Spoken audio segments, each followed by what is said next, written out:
On this episode of my so-called podcast, we'll be going back to April 23rd, 1994. That's right, Eric. We're going to discuss Parklife from Blur and the movie No Escape from director Martin Campbell. Like the past. The movie never changes. It can't change, but every time you see it, it seems different because you were different. You see different things.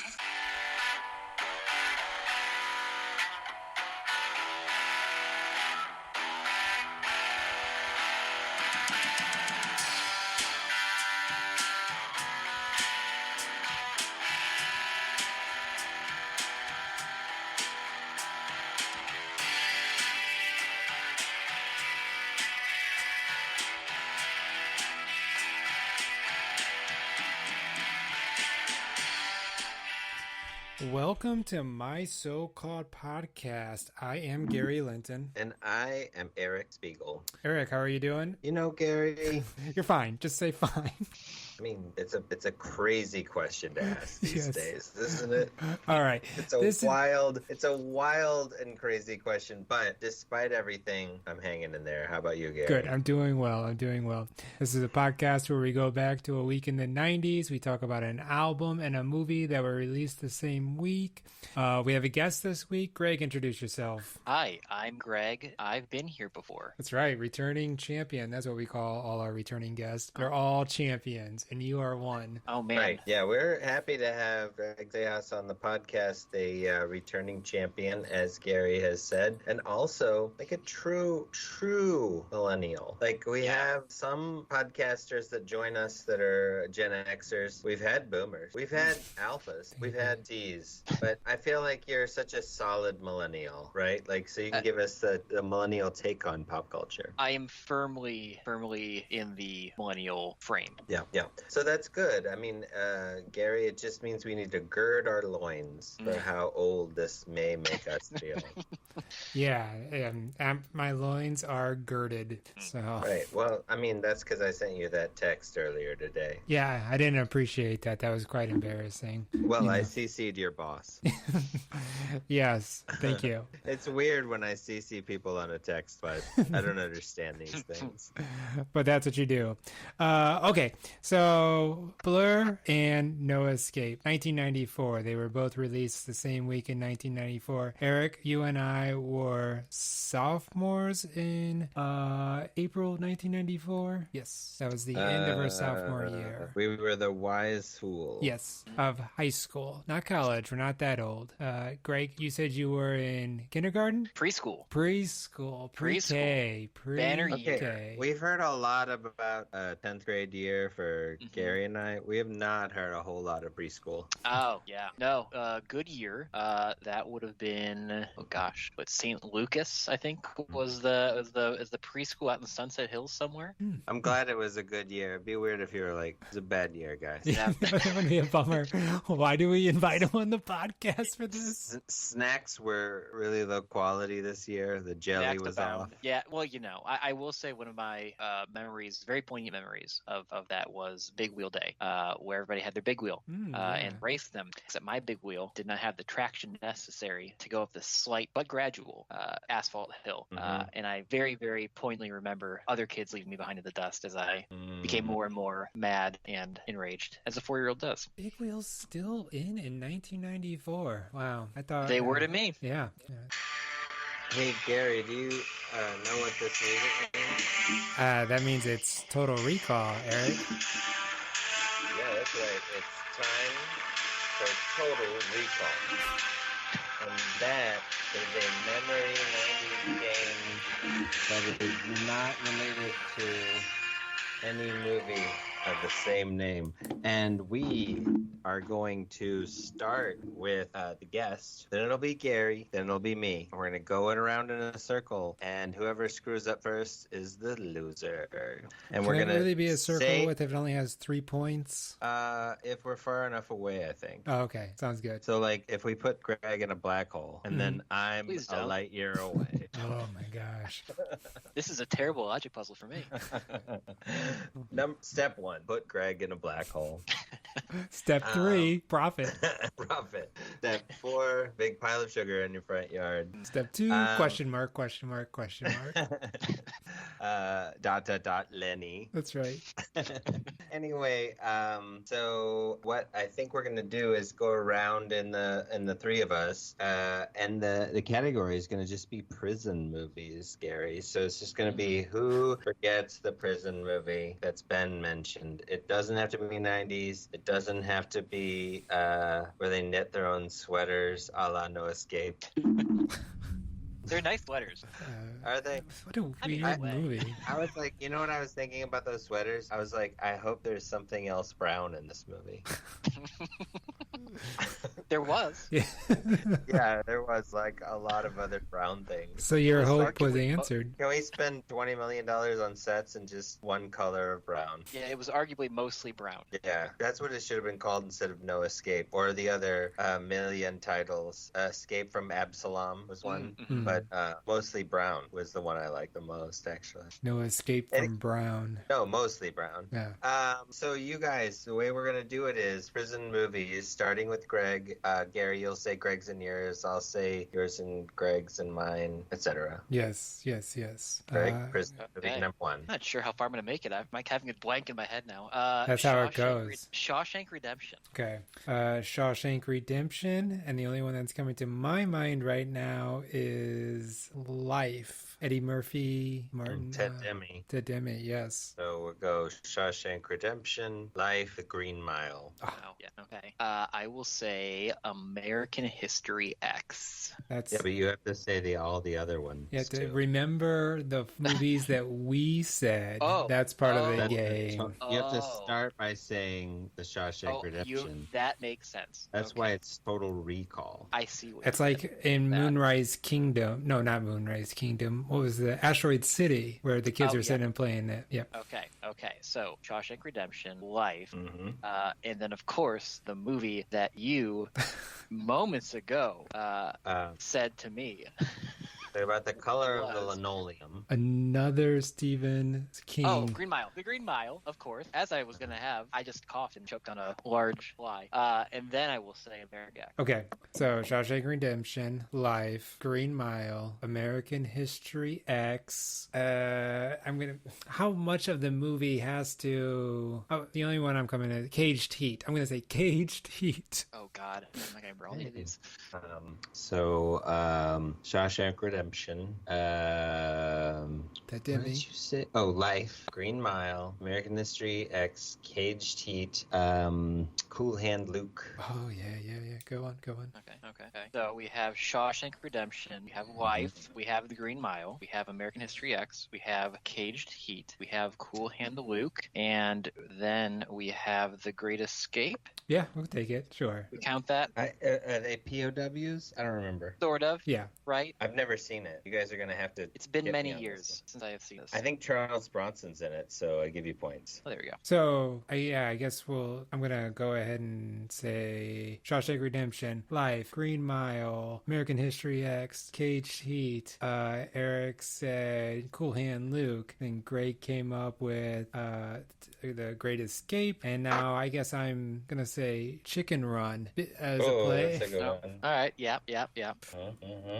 Okay, so Shawshank Redemption, Life, Green Mile, American History X, Caged Heat, Cool Hand Luke, Great Escape.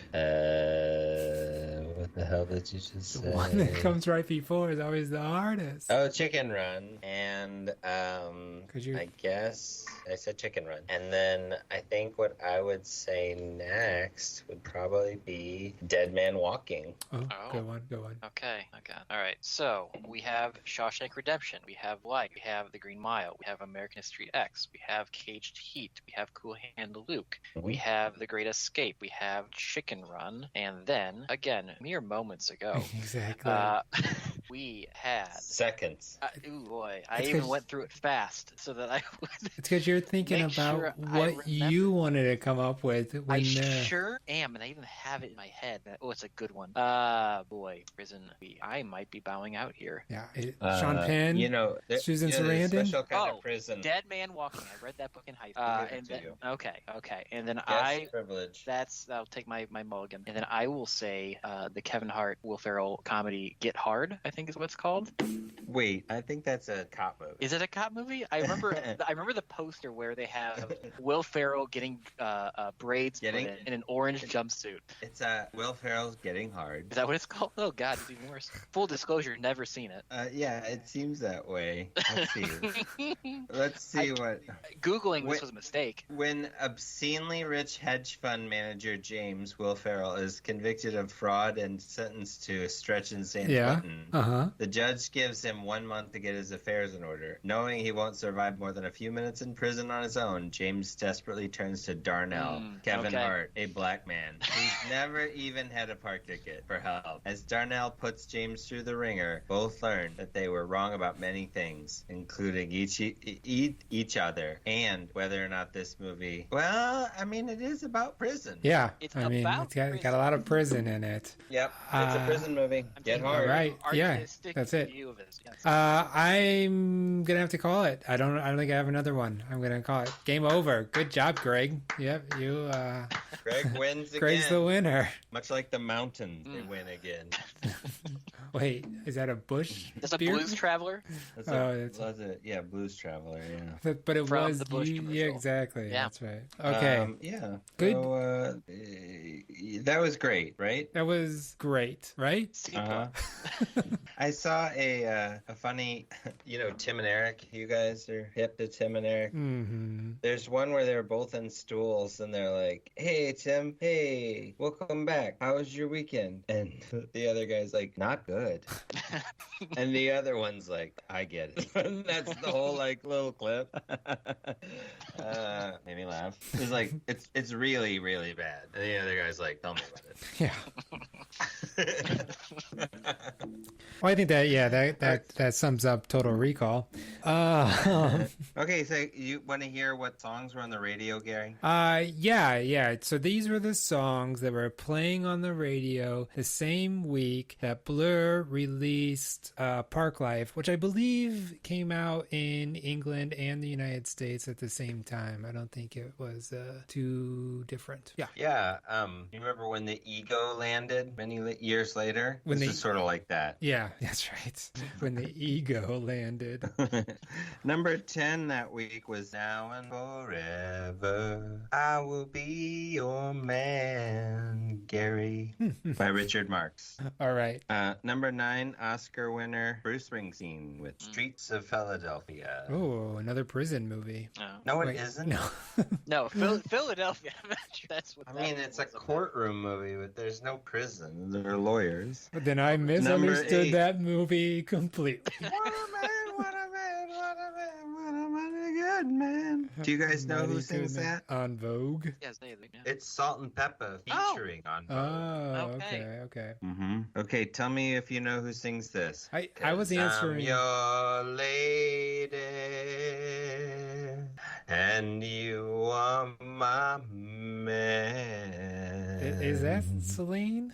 Yep, that's Celine Dion. The Power. Prince has the song "The Most Beautiful Girl in the World." What number? Number 6. All for One had a song called "So Much in Love." Number 5. Number 4 was the song By Crash Test Dummies? Yeah. Ooh, ooh. Yep, number 4. There was this girl. The song really makes you think. Exactly. Yeah, it really does.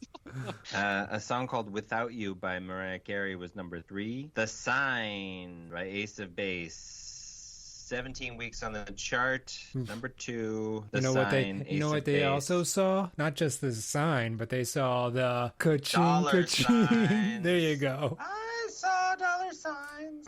Yep. We got really rich. Number 1 is Bump and Grind by nobody we've ever heard of before. Somebody we don't talk about. Oh, yeah, we don't like him. Okay, I can go and that's to what was hell. on the chart. Bump and Grind by somebody I've never heard of. Excellent. So yeah, that's a Blur was like, you know what America needs is Yeah, a lot of ironic satire of the British middle class of southern England. Right. So, Greg, we like to start off the Yes. conversation about Blur with asking like an either or question. I am unsure of your breadth of knowledge, but either Blur's Parklife is the start of Britpop, it's like the beginning, the Britpop album, or there's another album that you would say starts Britpop. That's a good question. I mean, probably would say, I mean, their previous album, I guess, was almost there. Yeah, The Stone yeah, Roses sure. and that kind of crew was sort That's of the Modern Life progenitor. is Rubbish. Modern Life Yes. Rubbish. Yes. Their I previous- really like the album cover, that one with the train. Very cool. Yes. it's Yeah, I cooler mean, than this. I don't like this. This album cover is gross. with the little greyhound running around. Gross? The one greyhound is like really angrily slobbering at me. I I don't want mean, to see that. So I think he's just dog running, having a racing good is time. bad, sure. I'll give you that, but I don't know if the album itself is inherently Well, I don't want gross. to. No. The album cover. I don't want to see dog fighting on the cover either. What's dog racing? They're very different things. One's chasing a fake rabbit, and one's a couple dogs trying to kill each other.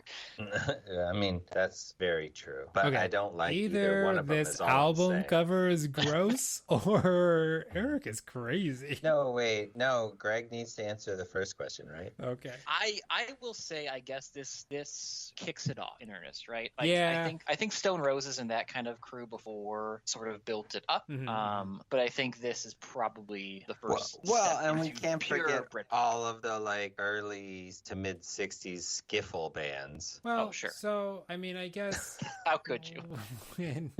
Okay, so the skiffle bands are not what I'm thinking of when I say, is this the start of Britpop?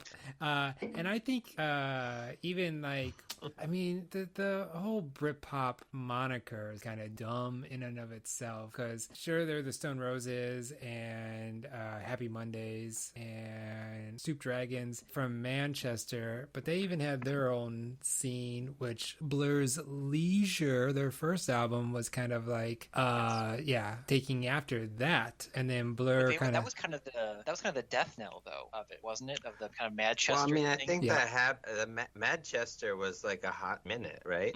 Yeah, I mean, yeah, your Manchester, your baggy, calling them the baggy. But then, I music. mean, I feel like one interesting thing about this whole musical landscape is that shoegaze, which did sort of seem like a flash in the pan, has sort of persisted weirdly in the culture as like a kind of music that people kind of dig still. Nobody's like, I love Britpop, but people still like shoegaze, which is interesting, I think. Yeah. Well, I think the whole Britpop moniker and sort of style got taken over by this, and then I mean Oasis probably longer in terms of like the cultural. Well, right. I mean, you got Zeitgeist, Blur right? came out with Parklife in '94. Oasis came out with Definitely Maybe in '94, and then they both came out with albums again in '95. So it was just ripe for like, oh yeah, this is it. It was just ripe for one lead singer to wish that the other members of the other band would die of AIDS. Yeah, so I mean, I think he was just playing up the whole medium, because on Wikipedia here it says, well, this is Noel Gallagher, not Liam, once quoted saying Parklife was like Southern England personified. How do you feel about that? Is Noel's assessment? I mean, I was asking Greg, Eric. Oh yeah, I've never been. my thoughts are that we should ask Greg. Yeah. Well, I spend a lot of time in the south of England, as you Yes. all know. Yes. It's where I summer. Yes. So, no, I mean, I think it's a fun send up of. I mean, I think you can the analog to what grunge was doing in America at that time, right? The same kind of hand in the face of suburbia, right? Yeah. Just in a very different way, less. Well, it's grimy. more ironic and less angry, I guess. You're saying Yes. Blur? Britpop. Parklife was more And Parklife. ironic? Then grunge. Yeah, I guess so. I'd I probably feel say like that. At least some grunge. grunge Yeah. is pretty earnest. Well, Sometimes right. ironic though. Like Nirvana was kind of ironic. in a lot Well, of yes, the stuff. lyrics of Nirvana are... And angry, but Yeah. like Well, ironic. I mean, they go angry to nihilistic, where it's like, every day is so great in the suburbs, is sort of like the Blur thing. That's fair. Give me my pills, I bet on the dogs. This isn't one of the songs. You're no but Damon know what Albarn. All right. Greg, what's your favorite song on Parklife?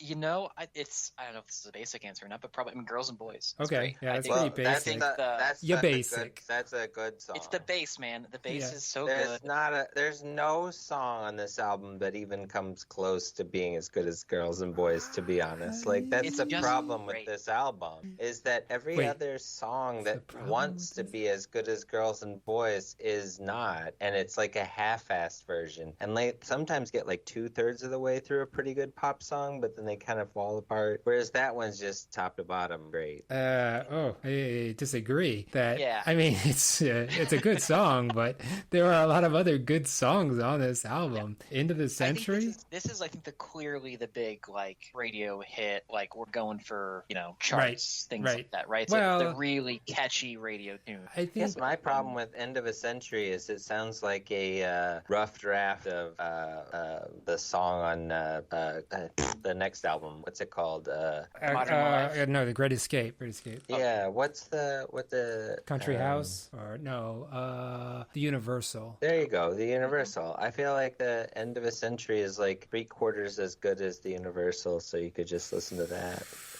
Yeah, I like the sensibility of this album a lot, though. And I think if not all of them have as catchy of a hook, I think that the songs are still fun and cheeky. And, I mean, okay, is Debt Collector a good thing I'd want to hear on the radio often? No, but is it fun to hear like a Papa, like Carnival Beatles-esque kind of Well, I instrumental? enjoy Yeah, it's fun. that that's it's probably the last song on side A or something that they're going for there, like an album thing.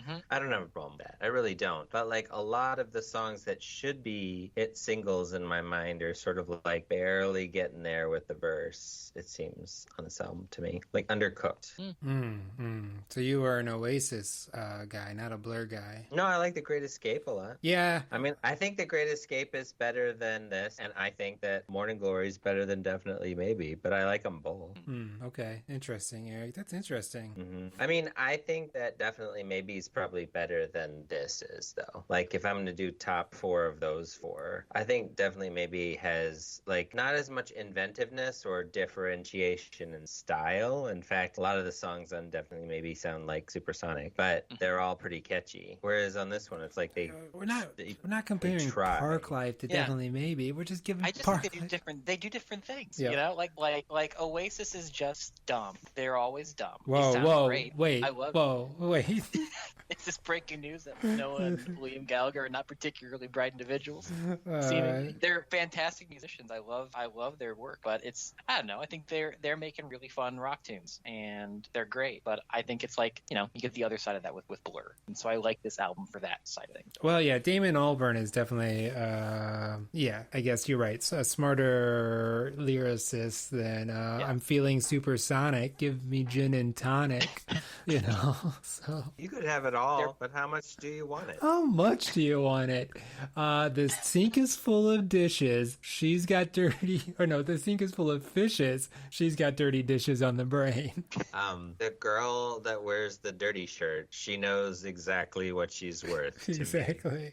So where all of the Parklife, the song Parklife, I guess All the people, right. so many people. It says lyrics. So that was like the guy doing the speaking, Phil Daniels. He plays Jimmy in the movie Quadrophenia of the Who's Quadrophenia, and then it says all lyrics written by Damon Albarn. So I think he did write out what he's saying. It just then they brought him in to say it with his Cockney accent. I was thinking about accents, and when you think about girls who are boys who like boys to be girls who do like it's very accented singing, whereas also 94 was No Need to Argue, and that was Dolores O'Riordan singing with a very, very strong Irish accent, whereas I feel like Liam Gallagher's nasal whine almost supersedes his accent in a way. Yeah, Maybe it's not British. It's gonna be the one that's even. It's not really. But it sounds so familiar, though. Like, it sounds like John Lennon is the way whenever he does that, I always feel like. So in the way, it's not, accented like that, but it's kind of synonymous with what I envision as, like, the British sound of a male singer. The British sound of a male singer. I mean, it's hard to argue with John Lennon. What's your favorite track on the album there, Gregorino? He said Girls and Boys. You don't even listen to... What's your number two? What's your number two then? I don't know. I like Jubilee a lot. I like Parklife. Yeah, Parklife's good. Jubilee's good. Yeah, I think Jubilee. I'd say Jubilee. Really? Yeah, it's a fun little side 2 song. I liked it. I enjoyed it. You could make the case. So there are 16 songs. Eric, you know where I'm going with this. It's 53 minutes. It's too long. They could cut some stuff. Too long. Yeah. And not even Debt Collector or Lot 105. You're right, because those are kind of like, hey, here are the ends. They're just like little... But let's be honest. We can get rid of London Loves. What? We can probably get rid of Troubles in the Yeah, London Loves Message. is good. Far Out doesn't need to be on here. Sure. I like End of a Century, and I like the To the End. I like that song. The end's great. Yeah, To the End's great. Looks like we made it to This Is a Low is a great song to end the album. And I mean, I think you got their punk song, Bank Holiday. That's good. Bank Holiday. It's not good. I don't like it. You don't like it? I think it's got some zip. I like it. Yeah, it's good stuff. It kind of foreshadows their song 2, It's them doing... Right, yeah, except for that song is good. Interesting. So some bold takes on this album. Honestly, I thought the same thing when I was listening to Bank Holiday. I was like, oh, a dry run for a good song. That's why I feel about a lot of these. It sounds like a practice run for the actual product to me. And I don't mean that in a bad way. I think it's kind of fun and interesting that is kind of what it sounds like, and I enjoy it. But it's also I've heard better versions of every single song on this album except for probably the first one. I think you're getting me at a hard time here, Eric, because just last year they came out, Blur did the Ballad of Darren, and I enjoyed that. And so I've been kind of within Blur, re-listening to a lot of Blur recently, and it's all been one big blur. So. I mean, who could have predicted? Yep.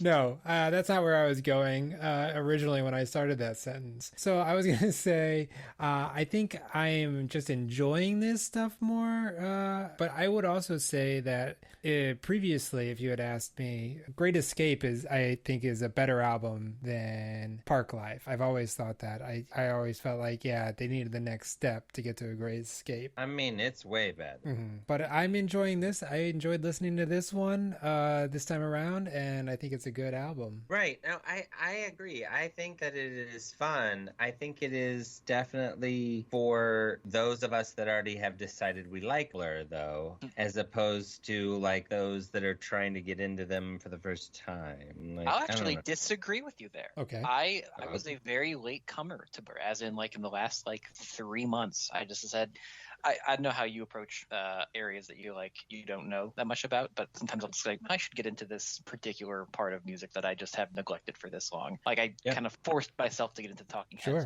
3 years ago during the pandemic. Nice. Did you watch To Stop Making Sense? I did multiple times. Excellent. It's a terrific.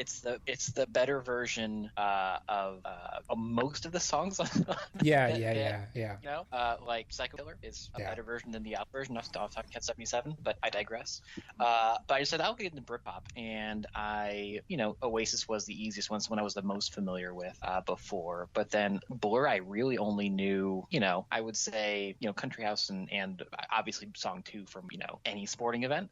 But I went back to my first pass, actually, kind of reverse order. I actually enjoyed Parklife more than I liked Great Escape. And then the more I've listened to both, I prefer Great Escape to Parklife. But, okay. But I think Parklife just sounds a little more pastiche homage to that like 60s British sound. It's a little bit more raw, right? It But, definitely is indebted to the Kinks. But I like that, and I grew up worshiping the ground the Beatles walked on in that 60s era of music, and so I have a fondness for that kind of organs and all that fun stuff, which isn't all over this album. It's in here enough. So I really liked it as a person who's relatively new to Blur. But yeah, I agree. I think Great Escape is probably the better album. Well, I mean, I also like the Blur self-titled album. I also like 13, which came after that. I know that those aren't like a huge part of the canon of Britpop, but at the time they're not Britpop. Nobody was buying Oasis albums. A lot of people were buying Blur albums. Kind of interesting. Yeah. Because like at this time in America, Oasis definitely won the Britpop Olympics, but later 90s and early 2000s, I would say Blur probably. And then, Damon Albarn created his own band. Yeah, his own other band that really kind of distracted from the Blur creative relationship in a lot of ways. It was like, Sting's Dream of the Blue Turtles all over again. I mean, kind of overtook Blur in America, right? I don't think Blur ever really had the high highs here. Except for Song 2, yeah. Yeah, but and that was even not in the way they want, right? They wanted it to be this like send-up of American grungy guitar sound, and then what happened was in America, it's like, this rules. We're going to play this in every single sporting event for the next 30 years. Yeah, it's just like on the 4th of July, you're going to play Born in the USA, and everybody's going to wave the flag. We don't like satire here. No, we're not cool we are. with it. I knew writers who used subtext, and they were all cowards. That's my. Yeah, exactly. Come on, out with it. All right. Well, Gary, did you want to give this a rating on a scale of 0 to 4? 4 would be a well-deserved classic status, as you well know, Gary. 3 stars is like it really pretty much holds up over time. 2 stars is like I mean, it was the 90s. What do we know? Yeah. And 1 star is like, this piece of trash needs to die in hell along with its mother. Wow. That's 1 star. Wow, that's what. Okay. Well, sure. I'll go and I'll give Blur's Parklife 3 stars. I'm giving it 3 stars. So there I am. Greg? I was on the border between a 3 and a 3.5. I think I'll land on a 3 though. 2.5, baby. 2.5? Get out. You need to die in hell with you. I'm giving you 1 star. But we'll come back in the second half of the episode and we'll talk about a true work of art, Martin Campbell's No Escape. I want to see prisoner 2675. I run a multinational business here, Mr. Robbins. Basically, I take human garbage from around the world and I reprocess it. You will have no future contact with the outside world. No visitors, no phone calls, no letters. For all intents and purposes, you're dead. Was there anything you wanted to add? To never turn your back on me again. Prisoner 2675 has been delivered, sir.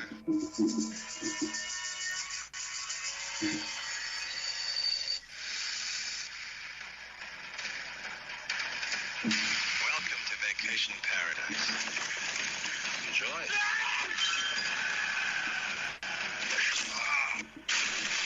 I could use a man like you. We appear to have an opening. What if I say no? That would be very disappointing.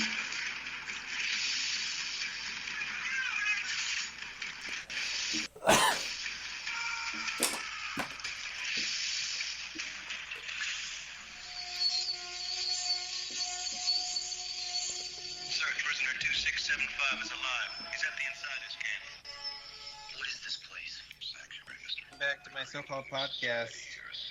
I am one of the insiders Eric Siegel. Oh, and I Over am. here is Yeah.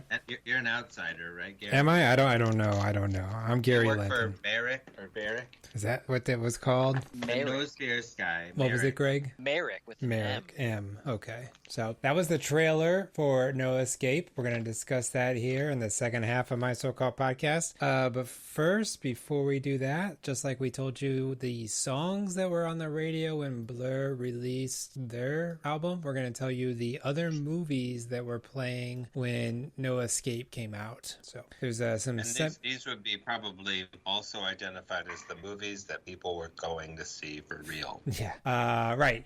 But yeah. So number 10 at the box office the week of April 23rd is The Inkwell, the Walt Disney picture. I don't know if I know that one. Inkwell. Sure. Yep.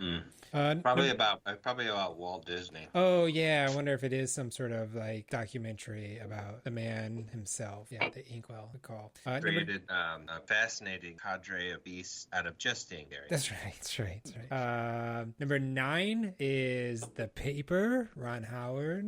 Oh yeah, Ron Howard, Robert Duvall, George Howard Costanza, directed. Marissa Tomei. That's right. Batman. Batman. Okay. Batman. You went with Mr. Birdman. I Mom. went with Batman. Exactly. Bung Ho. Beetlejuice. Night Shift. That's right. Did I say Beetlejuice? Oops, I better not say it one more time. Whoops. Oops. Number 8 that week, the feel-good movie of 1994, Spielberg's Schindler's List. If there's one movie you should make out with this year, That's right. it's Schindler's List. That is correct. Okay, number 7 that week was the film PCU. I don't know who directed that. That is Jeremy Piven. Does he sing Jeremy Piven? Jeremy Piven. That's Jeremy not Piven. Does he sing Jeremy Piven? We can't afford the rights for Happy Birthday. That's right. Yeah, No, so we have to do Apocalypse Now. that's what that's called. Apocalypse Now. Yeah, Wagner's Apocalypse Now. Right. I love the smell of napalm in the morning. Number 6 that week was D2, The Mighty Ducks. Yeah. Yep. Yep. Yep. Number 5, this is a concert film. Martin Lawrence, You So Crazy, brought in on a 417 theaters, brought in $3 million. That's good business. Yep. You know what? Honestly, if I could be in one of those sold out theaters on opening weekend, I would have a good time. It probably was Give me a good some time. popcorn and a Diet Exactly. Coke, Yep. and everybody's laughing at Martin. That's Fun true. stuff. Number 4, I think this was Joe Pesci's big follow-up to My Cousin Vinny, maybe, With Honors, with Brendan Fraser. Remember the minute you hate me, now that I'm standing on my own. That's the Madonna song from With Honors, Gary.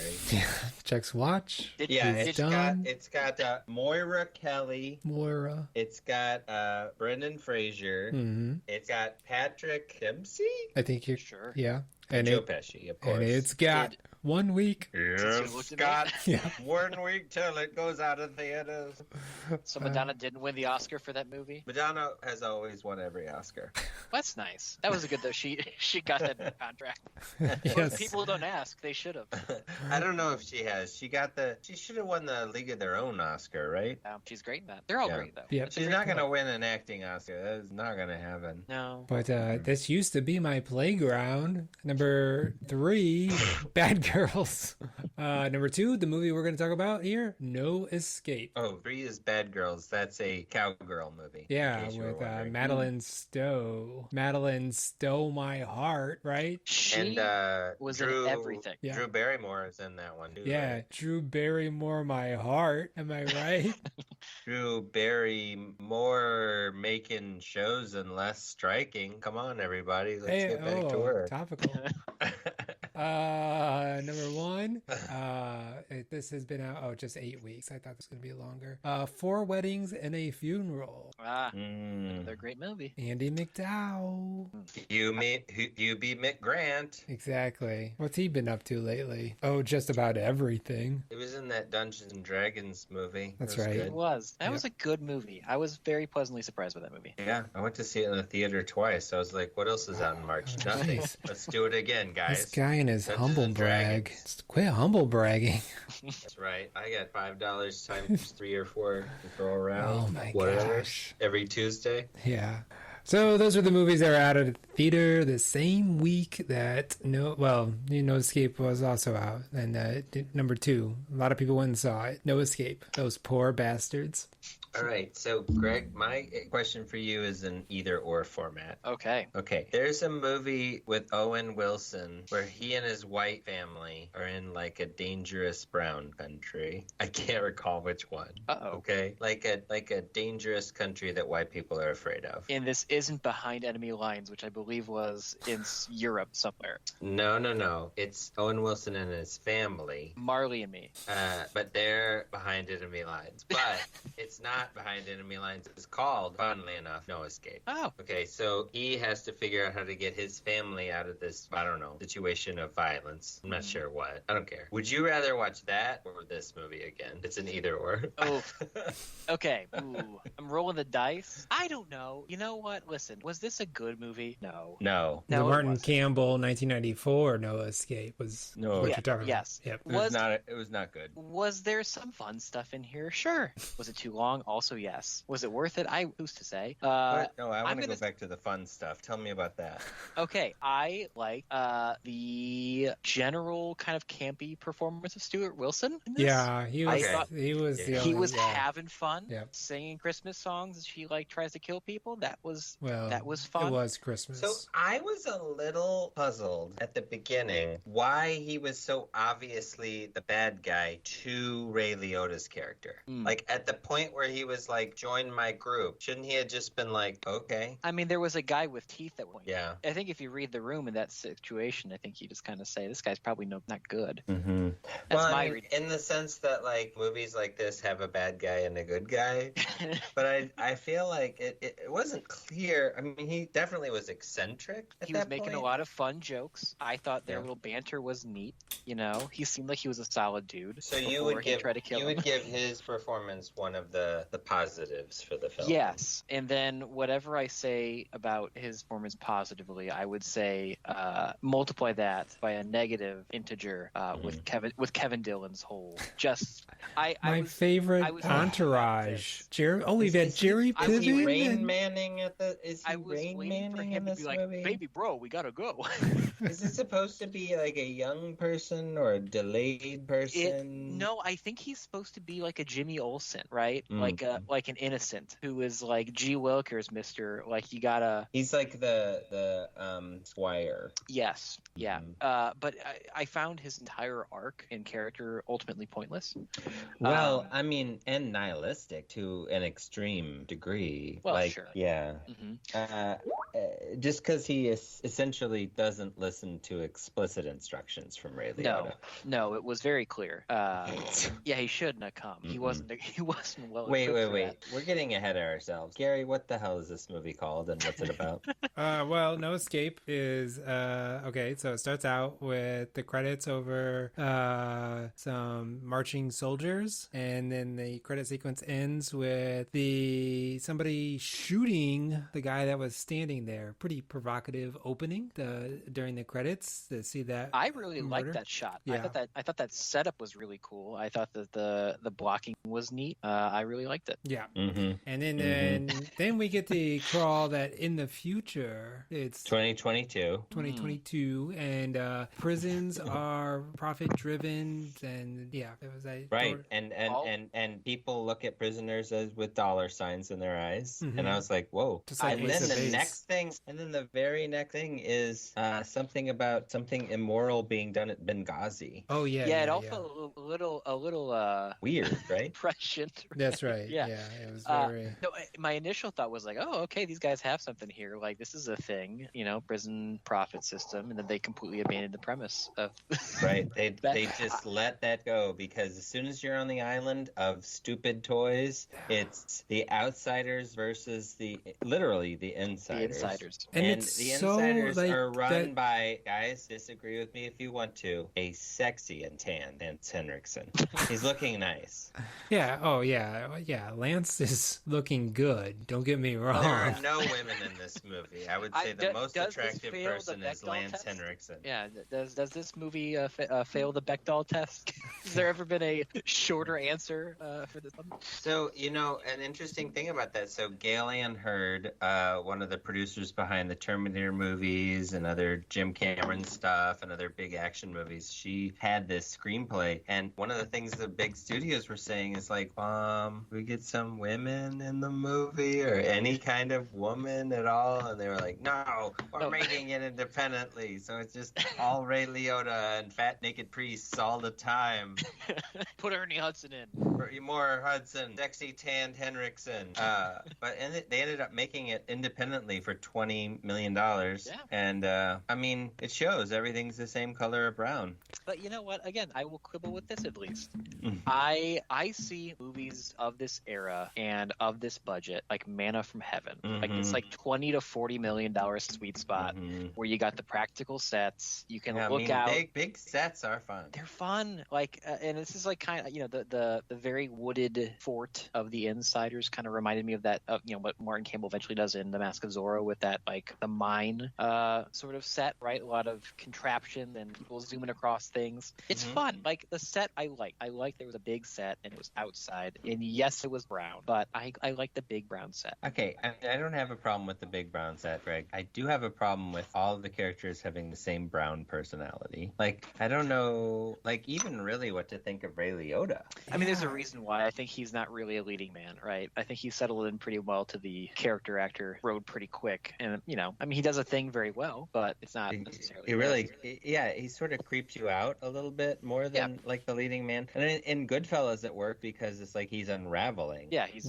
literally going nuts because he's on cocaine. Right. And he's even just Let's not be too hard on cocaine. That's true. It wasn't cocaine's fault. And he's just kind of a psycho from the very beginning. All his life he wanted to be a gangster. So all my life I wanted to be a psycho. That's right. Psycho killer. Qu'est-ce Gary, what do you think of the film? What do you think of the outsiders, insiders? So I'm just gonna go back to like the whole prologue, I guess, of him being like the scenes where he's actually at the prison. It's just kind of like it ended up being useless. Yeah.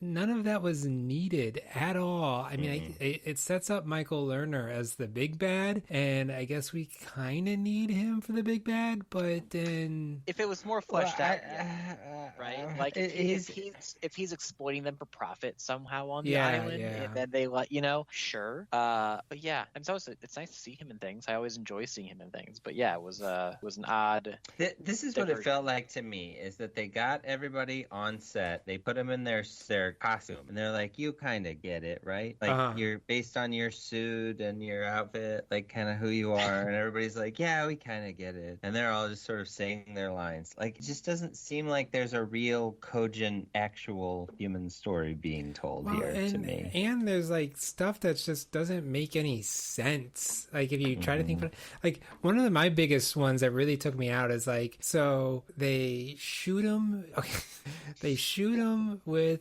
the thing, darts, and he falls down, and we see a nice impressive shot of him falling down the waterfall. I mean, that's a stunt, right? Yeah, and that was at that point. Yeah, that's a and dude. that was cool. That was pretty cool. It was cool. And good stunt. He falls a long time. But then the next thing is like it cuts to we got to know Stuart Stuart Wilson. What's his name? Yeah, Stuart Wilson. Calling Michael Lerner to be like, oh, he's with the insiders now. But it's like, wait, what? Don't you think he's dead? Because you shot him and he fell down. It does seem like Stuart Wilson thinks he's dead initially. Okay. Because he like celebrates. Well, but what's in the darts? Yeah. Right? Yeah. Was my thought was what's a dart? Because if it was like a paralyzing thing and he went into like open water, like he's probably drowning. Your assumption would be he's dead from that, or if they're poison darts, he's dead from that. And then Right, right before that, Mark Campbell's fault, right? Because he needs to show us what happens after he falls in the water. Like, I mean, like it's The Fugitive, right? Well, right. But right before that, somebody's going to shoot him. And Stuart Wilson's like, no, let him go. And then they come out and shoot him and he falls down. It was kind of like, wait, what? That's the way I feel about all the stuff in this movie. There's like a part where Ray Liotta is with the insiders. The outsiders come and attack and they like rebuff them. And I'm like, isn't the movie over now? And it's like, no, we have to have like another half hour where like we regroup and the outsiders attack again at the end. And it's like, that is exactly what happens. That's for right. another half hour. Yeah. Yeah. And it's like at the end, I mean, spoiler alert, the outsiders are dumb. Like this trick that they use to get them at the end is... It's a Looney Tunes thing. It's like, yoink! Listen, this movie is also dumb, and it's on. There are worse things than a dumb action movie. You know, you get some fun stunts. You see a guy get a spear thrown into his chest, and then also have like an America's Funniest Home Video like nut shot where he falls onto a log.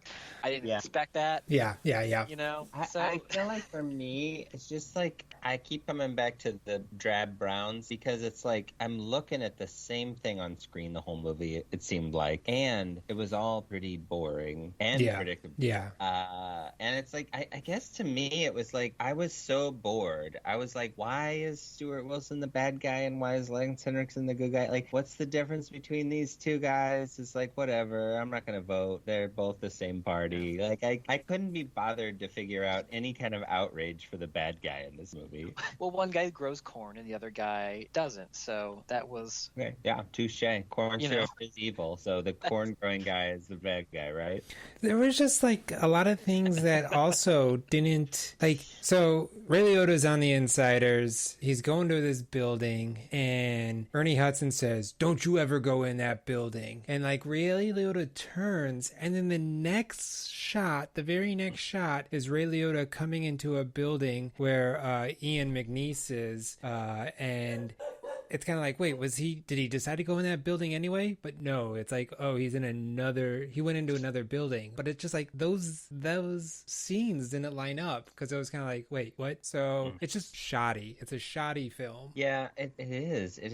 It's like there's parts where you're supposed to be thinking that like Ray Liotta is in danger, but he's just sort of exploring. And then there's times where like I felt like he was coming to his apartment, but he came to the priest's apartment. Yeah, well, I think it's just me or the exact same apartment. They might be the same apartments. Oh, okay. So he might have been, King's apartment. Yeah. So this movie thinks fat people are evil, right? Well, and then I don't know if that was just his Britishisms, but at the beginning there was also some effeminate. I felt like they were giving, and I was kind of like, wait, okay, so is he the bad guy? You're telling me nobody in the insiders or outsiders is having some gay sex when there's only guys on this island? I mean, that's true, but this movie didn't get into that. People would be having sex with that Chevy engine.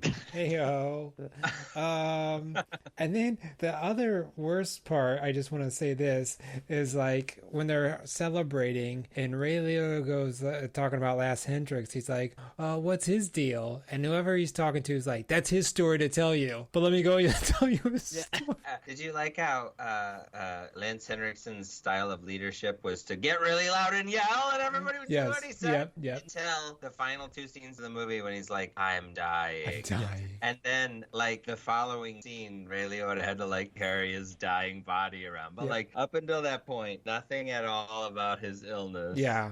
It's just and he was not only dying like within the month, it was like all of a sudden he couldn't walk. That's right. Well, sure. It comes on quick. Yeah, that Hodgkin's lymphoma is back. It's like I got a real case of the Hodgkin's coming on. I got a bad case. Oh, it's coming on, guys! I got a bad case of the Hodgkins.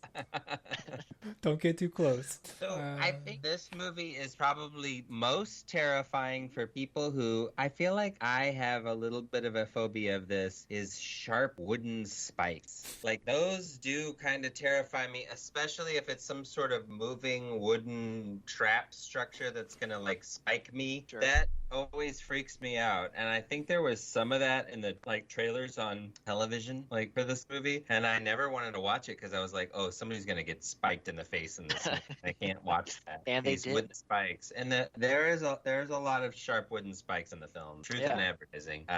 Yeah, but this movie stinks. I would give it 1.5 stars. Gary, what about you? Yeah, I'm 1.5 is probably the most. I'm trying to think. Yeah, other than Stuart Wilson's performance, but she's having the most fun. And you're right, the production design. Yeah, so I that's... mean, I have stuff going on with the production design and costumes that I enjoy. Mm-hmm. Like people are using bottle caps as decorative stuff on their masks and shoulders. Mm-hmm. There's stuff like that I enjoyed. So yeah, that's where the half stars coming in. Yeah. 1.5. Greg, how many? You know what? I'm gonna go to 2 because I would rather see 6 of these or equivalents than whatever gets put on Netflix or Hulu as original films these days. I find these much more interesting. The Rock and Gal Gadot that was on Netflix about the jewel thieves. Oh, I didn't even watch. No. I would much give me a set. Give me the big stupid explosions. Yeah, I will take the campy performance like this kind of $20 million mid-budget. I can agree with you, but like just come up with some story for the main character. Or cut it 30 minutes. The other characters 90 minutes. that make me care about them. 90 minutes. Give me 90 minutes. Do not have any Dylans. No Dylans. No Dylans. Whoa, no. Matt Dillon is great. I'm a big Matt Dillon guy, I will also say. I thought it was Kevin Bacon when I first saw the poster, so I was a little excited, and then it was Kevin Dillon. Then you had to watch Wild Things 3 times in a row and pause on the penis scene just to get over it. And that's Matt Dillon and Kevin Bacon. That's true. Worlds collide. That's the entire Bacon too. That's right. It's the whole slab. that's the entire slab. Well, you know what? This has been fun. More fun, I would say, than watching that movie. Yes, but not as much fun as listening to Parklife. Sorry, guys. Right. Somewhere in the middle. Yeah. But Greg, thanks for being on again. Not everyone is brave enough to do it. Oh, of course. If I do this like 2 more times, do I get like a smoking jacket like on Saturday Night Live? Ooh, you do. No, Eric, no. And when we do the 30th anniversaries, you have to host. Great, love that. All right. Well, thanks again. Hey, Gary. Yes. You're the best. Oh, golly. I'm all afluster. Thanks for listening to another episode of my so-called podcast. I've been Gary Linton. And I've been Eric Spiegel, and thanks so much to our guest, Greg Cejas. Everybody, see you soon. Hey.